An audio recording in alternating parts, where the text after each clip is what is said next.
찬송가 405자입니다.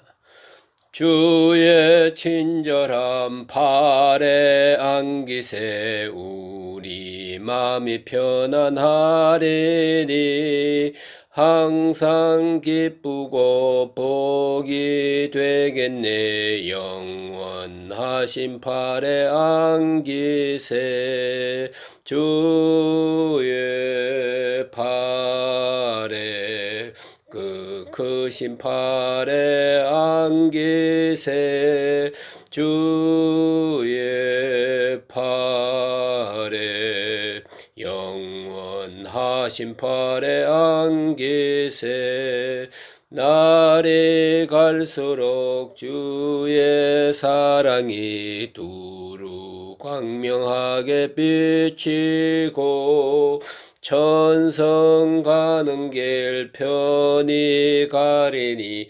영원하신 팔에 안기세 주의 팔에 크신 팔에 안기세 주의 팔에 영원하신 팔에 안기세 주의 보좌로 나아갈 때에 기뻐 찬미소리 외치고 겁과 두려움 없어지리니 영원하신 팔에 안기세 주의 팔에 크신 팔에 안기세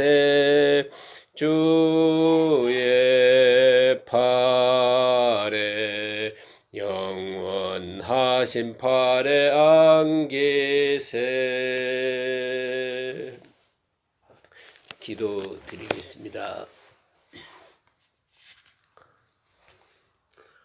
하나님 아버지, 진심으로 감사합니다. 오늘 아침에도 저희들이 주님 앞에 나와 조용히 찬송을 부릅니다. 이 시간이 가능하도록 건강과 능력과 믿음 주신 것 감사합니다. 아무것도 모르고 사는 저희들 이렇게 주님 뜻 안에 인도해 주셨고 무지몽매하여 주의 뜻을 깨닫지 못한 저희들을 일깨워서 주님의 걸어가신 뜻을 생각하도록 인도해 주시고 게으르고 나태하기 쉬운 저희들을 이렇게 부지런하게 하셔서 첫 시간을 하나님 앞에 바치며 행복하게 하루를 시작하게 하시는 그 은혜를 진심으로 감사하나이다. 아버지 하나님, 도처에 전쟁의 위험과 지진이 있고 재난이 있고 질병이 있고 말할 수 없는 억압과 착취가 있습니다. 무지와 불신앙이 있고 끝없는 증오와 그리고 파멸이 있습니다. 하나님, 이 무서운 세상에서 우리를 구원하시사 오늘 또 이렇게 하나님 앞에 찬송하며 거룩하게 하루를 살게 하신 것, 그 은혜와 축복을 진심으로 감사합나이다. 하나님, 감질이 바라옵는 것은 주께서 우리에게 많은 은혜를 베풀어 주셨는데 그 은혜를 저버리는 자 되지 않게 하옵소서. 은혜를 모르는 자 되지 않게 하옵소서. 은혜를 배반하고 사는 자 되지 않게 하옵소서. 하나님 아버지, 지금까지 내 자신을 위해 살았습니다마는 이제는 어떻게 하든지 남을 위해 살고 봉사하며 살고 베풀면서 살게 하옵소서. 지금까지는 내 자신의 육체를 위해 살았으나 이제는 영혼을 위해 살게 하옵소서. 지금까지는 현재에 얽매여 살았으나 이제부터는 영원한 시간을 위해서 살게 하시고 비록 땅에 발을 붙이고 살지만은 우리의 생각은 하늘나라에 있게 하시고 조만간에 우리가 가게 될 그 하늘나라를 바라보면서 주님 앞에 설 때 자랑스럽게 서고 부끄럽지 않게 살아갈 수 있도록 시간 크신 은혜를 더해 주시고 우리의 소망과 우리의 믿음을 지켜 주시옵기를 기도합니다. 오늘도 주님 말씀이 바르게 권세 있게 전해지게 하시고 듣는 이로 하여금 구원의 역사 있게 하여 주시옵소서. 오늘의 하루의 모든 삶을 주님께 의탁하옵고 예수님의 이름으로 간절히 감사하며 기도합나이다. 아멘. 오늘 주신 말씀은 잠언 16장 10절에서 20절까지 보겠습니다. 16장 10절부터 봅니다. 하나님의 말씀이 왕의 입술에 있은즉 재판할 때에 그의 입이 그르치지 아니하리라. 공평한 저울과 접시 저울을 여호와의 것이요 주머니 속에 저울 추도 다 그가 지으신 것이니라. 악을 행하는 것은 왕들이 미워할 바니 이는 그 보좌가 공의로 말미암아 굳게 섬이니라. 의로운 입술은 왕들이 기뻐하는 것이요 정직하게 말하는 자는 그들의 사랑을 입느니라. 왕의 진노는 죽음의 사자들과 같아도 지혜로운 사람은 그것을 쉬게 하리라. 왕의 해색은 생명을 뜻하나니 그의 은택이 늦은 비를 내리는 구름과 같으니라. 지혜를 얻는 것이 금을 얻는 것보다 얼마나 나은고 명철을 얻는 것이 은을 얻는 것보다 더욱 나으니라. 악을 떠나는 것은 정직한 사람의 대로이니 자기의 길을 지키는 자는 자기의 영혼을 보존하느니라. 교만은 패망의 선봉이요 거만한 마음은 넘어짐의 앞잡이니라. 겸손한 자와 함께하여 마음을 낮추는 것이 교만한 자와 함께하여 탈취물을 나누는 것보다 나으니라. 삶과 말씀에 주의하는 자는 좋은 것을 얻나니 여호와를 의지하는 자는 복이 있느니라. 아멘.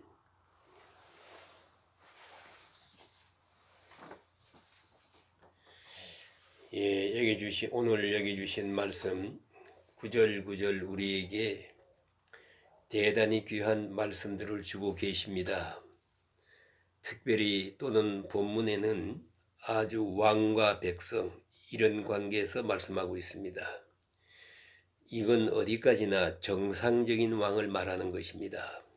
왕은 하나님께서 백성을 다스리기 위해서 세우신 하나님의 일꾼이라고 하는 것을 전제로 해서 하시는 말씀입니다. 왕이 있고 그 왕 위에 왕 하나님이 계십니다. 하나님의 명령을 받아서 왕이 순종하고 또 백성은 그 왕의 지시를 받고 재판을 받고 지혜를 얻어서 살아가는 것입니다. 이러한 정상적인 관계를 말하는 것입니다. 그러니까 부정한 왕, 잘못된 왕, 폭군적인 왕, 자기만 생각하는 그런 왕을 생각하는 게 아닙니다. 여기서 말하는 것은 다윗 왕같이 솔로몬 왕같이 하나님의 뜻을 받들어서 겸손히 백성을 다스리는 그러한 정상적인 정권, 그것을 전제로 해서 오늘 주시는 교훈입니다. 그래서 왕과 백성과의 관계, 또 우리가 왕을 어떻게 대해야 되며 또 그로부터 우리가 무엇을 얻고 어떻게 생활하는 것이 가장 지혜로운 방법인가 하는 것을 누누이 자세하게 설명하고 있습니다. 먼저는 왕을 통해 이루시는 하나님의 뜻에 대한 신앙입니다. 그래서 오늘 본문에 이렇게 시작이 됩니다.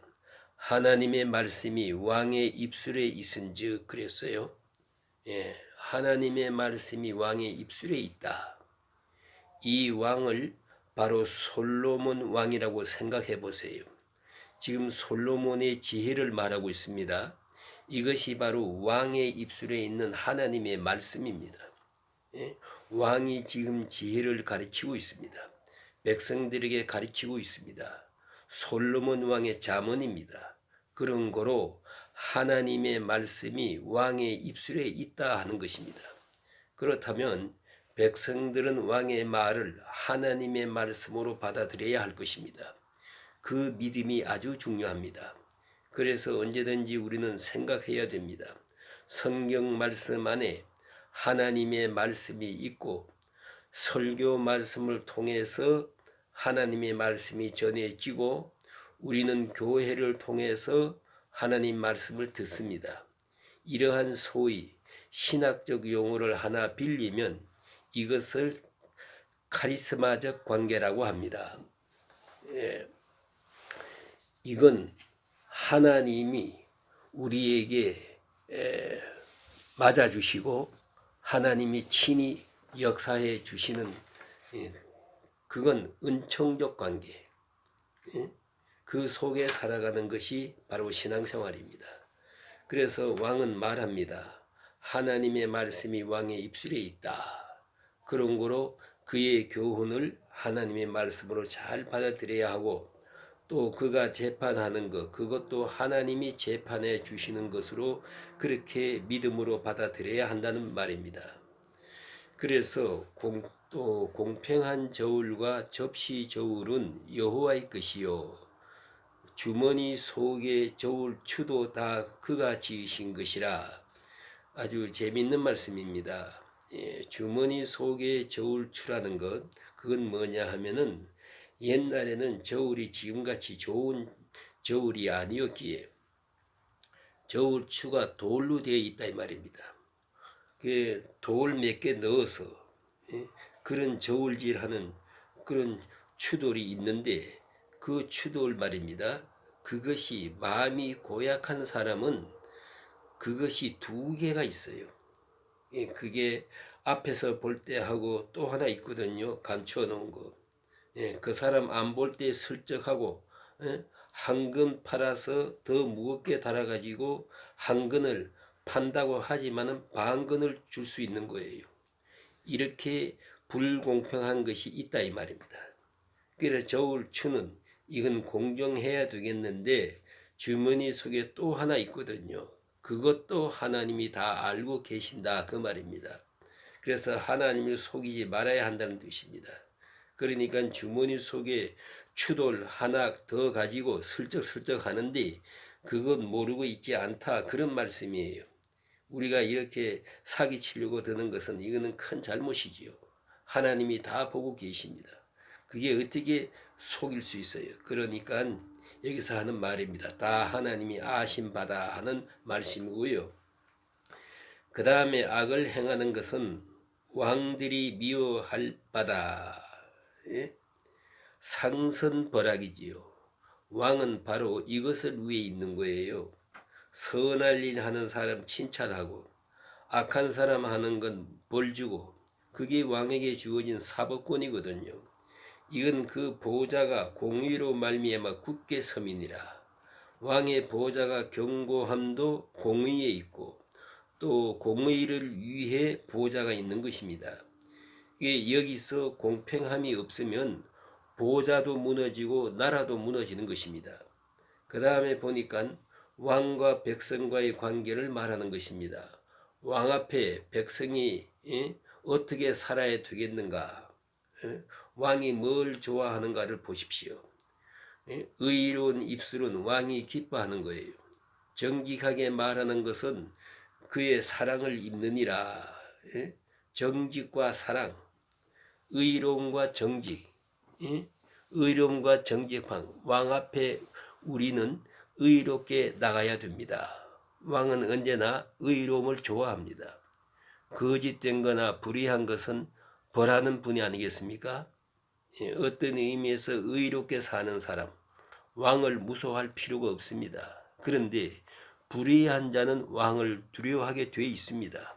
이게 바로 바른 관계지요. 우리는 의를 행하고 왕을 두려워할 필요가 없습니다. 오히려 정직한 말을 하면서 왕의 사랑을 받게 되어야 됩니다. 그것이 진정한 백성의 관계입니다.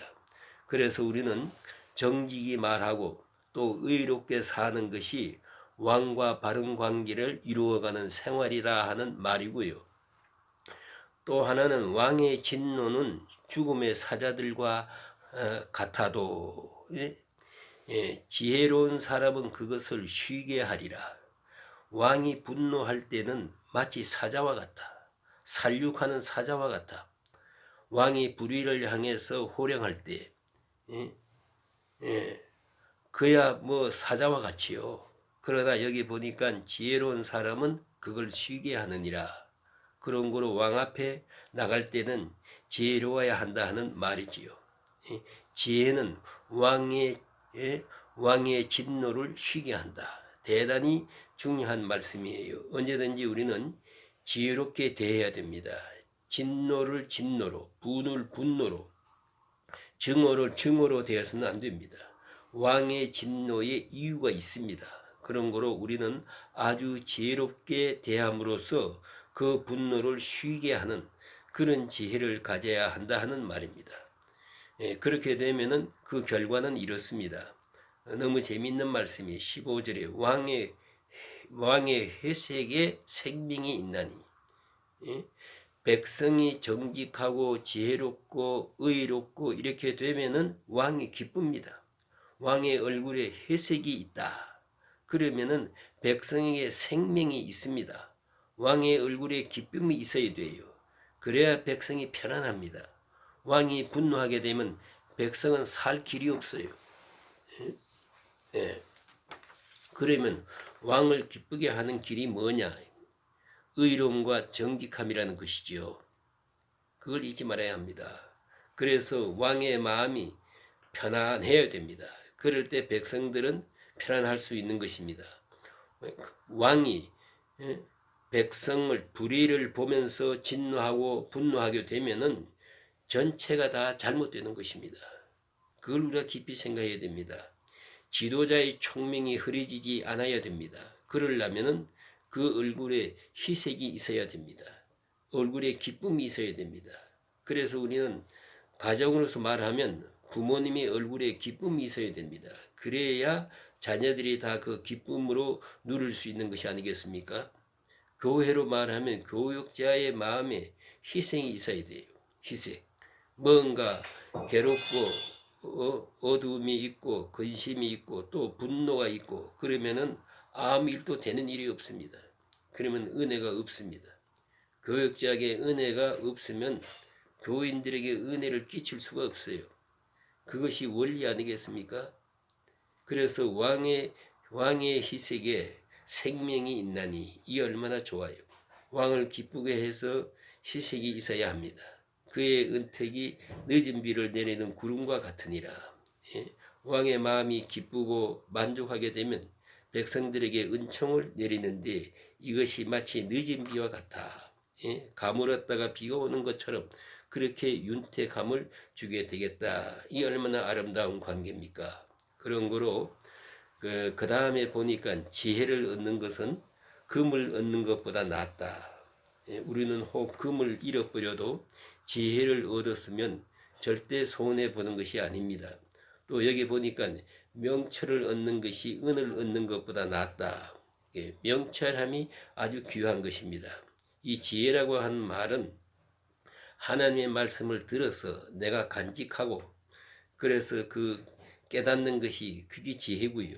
명철이라는 것은 지혜 얻는 것을 가지고 이 세상 이치를 판단하는 것이에요. 그래서 판단 능력이 생기는 것입니다. 옳고 그른 것, 그것을 판단하는 능력, 그것이 바로 명철입니다. 그래서 지혜와 명철 늘 같이 있어서 말하고 있는데 그러니까 지혜는 하나님의 뜻을 아는 것이고 명철은 세상 이치를 깨닫는 것이다. 이렇게 일단 생각해 두면 바르게 이해한 것이 되겠습니다. 그래서 이걸 둘로 말하는 것입니다. 지혜를 얻는 것은 금을 얻는 것보다 얼마나 나은고 또 명철을 얻는 것은 은을 얻는 것보다 더욱 나으니라. 예. 또 그 다음에 주신 말씀 18절 말씀은 15장 33절 말씀하고 비교하면 더욱 잘 이해가 됩니다.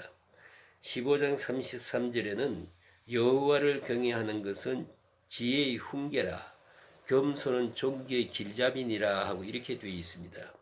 오늘 본문 18절에 보면은 교만은 패망의 선봉이요 거만한 마음은 넘어짐의 앞잠이니라. 그러니까 겸손하면 종기를 얻게 되고 겸손 뒤에는 종기가 따라오고 교만 뒤에는 패망이 따라옵니다. 그래서 교만은 패망의 선봉이라고 그랬어요. 교만이 있고 망하는 겁니다. 예? 망할 때는 꼭 교만이 앞서 오는 거예요. 예? 겸손하고는 망하지 않습니다. 겸손한 다음에는 영광이 따라오고. 예? 그런데 문제는 이것입니다. 겸손하기가 어려워요. 예? 가끔 보면 회개의 문제를 놓고 봐도 회개해야 될 사람이 회개 안 해요. 사과해야 되는데 사과하지 않아요. 왜요? 교만하기 때문에. 그런데 그때 내가 낮추어서 회개를 하면 아주 넘어지는 줄 알고 있어요. 아주 망하는 줄 알고 있어요. 그게 바로 교만한 자의 의식입니다. 겸손해서 손해 안 봐요. 회개하고 다 원점으로 돌아갈 때 이것이 종교의 앞잡이라는 것을 왜 모르는지 모르겠어요. 예. 그런데 교만해서 회개하지 못합니다. 회개하지 못하면 이제 바로 멸망이 따라옵니다. 그래서 주시는 말씀이에요. 교만은 패망의 선봉이요. 거만한 마음은 넘어짐의 앞잡이라. 다시 내가 교만하지 않더라도 이제 또 깨달을 진리가 하나 더 있습니다. 그것은 겸손한 자와 함께하며 마음을 낮추는 것이 보세요. 사실 그렇습니다. 내가 겸손해야 되겠지만은 우리 인간관계에서 서로 사귈 때 겸손한 자와 사귀면은 나도 겸손하기가 쉽습니다. 이제 문제는 교만한 자와 사귀면 나도 교만해지기 쉬워요. 자, 이제 보세요. 잘났다고 하는 사람 앞에서 나는 못났다고 하는 말 하기가 힘들어요. 그러나 나는 부족합니다 하는 사람 앞에서 나도 부족합니다 하기는 쉽잖아요. 나는 실수가 많아요 할 때 앞에서 저도 그래요. 이건 아주 쉬운데 한참 잘났다 하는 사람 앞에서 아니요 당신은 잘났지만은 나는 못났어요. 이 말은 죽기보다 싫거든요. 이게 힘들단 말이에요. 그러니까 겸손한 자와 사귀면 나도 쉽게 겸손한 자가 되는 거고 어느 사이에 겸손한 자가 돼요. 겸손함은 영광을 얻습니다. 지혜를 얻게 되고 그러나 교만한 자와 사귀게 되면은 알게 모르게 물들어요. 감염돼요. 그래서 나도 교만하게 돼요. 그걸 알아야 합니다. 요새도 보면 그렇지 않습니까? 아마 그 옷을 좋아하는 여자들이 좀 있는데 옷 좋아하는 여자하고 친하니까 나도 옷 좋아하게 되고 그러니까 옷 잘 입은 사람하고 가까이 다니는 거 좋지 않아요. 그러다가 나도 걸려든단 말이에요. 눈높이가 자꾸 높아지게 되고 아주 겸손한 사람하고 친하면 나도 겸손해져. 싼 옷을 좋아하고 그런 것 입고 다니는 사람하고 친하면 나도 거기 가서 싼 옷 사게 되고 그러지 않습니까? 그런데 이 교만한 자와 사귀면 교만하게 돼요. 그래서 성경 말씀이 너무나 확실합니다. 겸손한 자와 함께하면 마음을 낮춘다. 그건 자연스러운 일이에요. 그렇게 되면 교만한 자와 함께하면 탈취물을 나눈 것보다 나으니라. 이건 전쟁에서 얻어진 노획물입니다. 전쟁에서 얻는 것은 내 것이에요. 전리품으로 승리자가 갖게 되어 있습니다. 전쟁에서 생명을 보존하는 것마도 감사하지. 살아남는 것도 좋지만은 이것 뒤에 전리품을 나누는 것이 그 나눌 때 대단히 또 기분이 좋다는 것입니다. 그런데 악한 자와 교만한 자와 전리품을 나누는 것, 그것은 좋은 것이 아니라는 거죠. 왜 좋은 것이 아니냐? 나도 곧 교만해서 망할 테니까. 그건 좋은 것이 아닙니다. 그 말이에요. 그래서 교만한 자와 함께 탈취물을 나누는 것은 기쁨이 있는 것 같지만 그것은 곧 패망의 선봉이 된다. 그러므로 우리는 겸손한 자와 함께 사귀면서 마음을 낮추는 것이 그것이 가장 행복한 길이다 하는 말씀입니다. 그래서 마지막으로 결론은 이렇게 맺어줍니다. 삶과 말씀에 주의하는 자는 좋은 것을 얻나니 여호와를 의지하는 자는 복이 있느니라. 삶과 조심해서 하나님 말씀을 따라갈 때 그는 겸손해질 수도 있고 겸손함으로 그 뒤에 영광을 얻게 된다 하는 말이지요. 여러분, 우리가 해야 될 노력, 수고 많습니다. 예? 수고가 많아요. 부지런해야 되겠고, 정직해야 되겠고, 선한 일을 해야 될 것과 할 일이 많지만은 그 모든 노력 중에 빠지지 말아야 할 것이 꼭 하나 있습니다. 최우선적으로 그것이 뭐냐 하면 교만하지 않도록, 어떤 일에도 교만해지지 않도록 조심하고, 또 우리가 겸손하도록 노력해야 돼요. 예, 사람은 조금만 내버려두면 교만하기 쉬워요. 마치 언덕 위에 수레 같아서 조금만 부주의하면 밑으로 떨어져요. 잊지 말아야 합니다. 돈 손해보는 것, 자존심 손해보는 것, 이런 것 챙기기 위해서는 열심히요. 그러나 겸손하기 위해서 비상한 노력을 하지